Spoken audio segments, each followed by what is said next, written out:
Hi guys, welcome to this week's video. So this week we're going to put the sort of plinth on the back of the surfaces where the plasterboard is going to go. But obviously I need to cut some wooden blocks to fix the plasterboard onto the wall.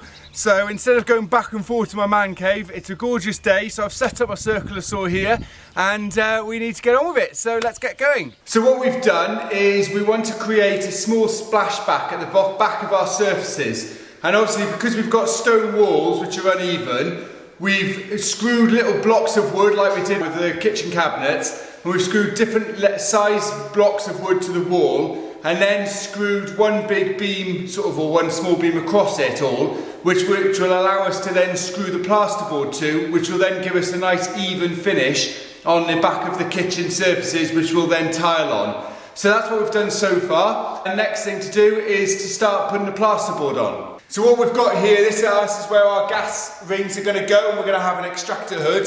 So what we want is to extend the splashback right up to the extractor hood.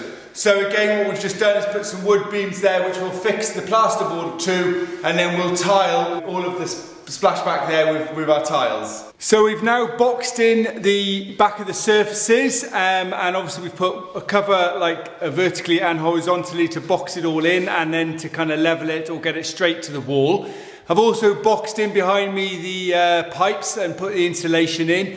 Obviously we've put the insulation in each of the 4 holes or the holes and then put plasterboard on top. And we've also used a kind of metal rim in order to finish off the edging around the boxing and also around the windows. So all the way around the windows, got a metal ridge, and then we're kind of using the filler to fill and make it nice and level. But what that will do is it will give it a nice edge, and if someone bumps it, then it's not going to do any damage. So that's really good. So hopefully that's it for today. Hopefully tomorrow I will start doing some of the tiling, and also I've got to clear up in here. So I managed to pick this old wine cage up from a house that was being sold, and we're just going to wire it down with a wire brush, or brush it down with a wire brush, just to get some of the loose bits and pieces off and get the loose rust off. Then we're going to wash it down and then spray it with varnish. So we keep the patina on it, but it'll look really good, and then we'll get it in our kitchen, and then unfortunately we're going to have to buy some wine to put in it. So as you can see, we've now put the splashback on the surface there. And what we've done is we've used these hexagon tiles. Now, I'm no interior designer, so all the interior designer stuff has been left to my wife.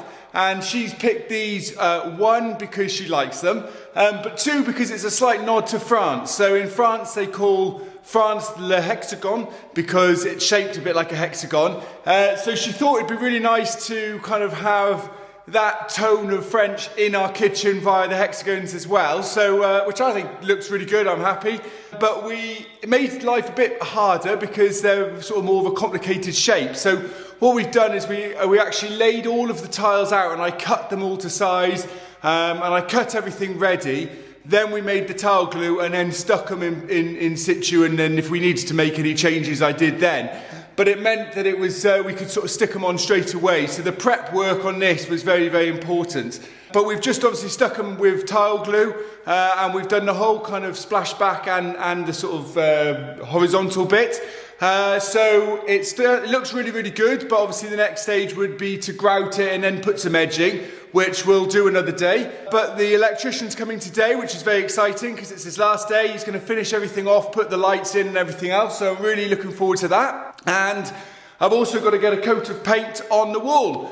So that's all happening today, but that's the end of my video for this week. So you can catch the wall being painted and the electrician and grouting, everything else next week.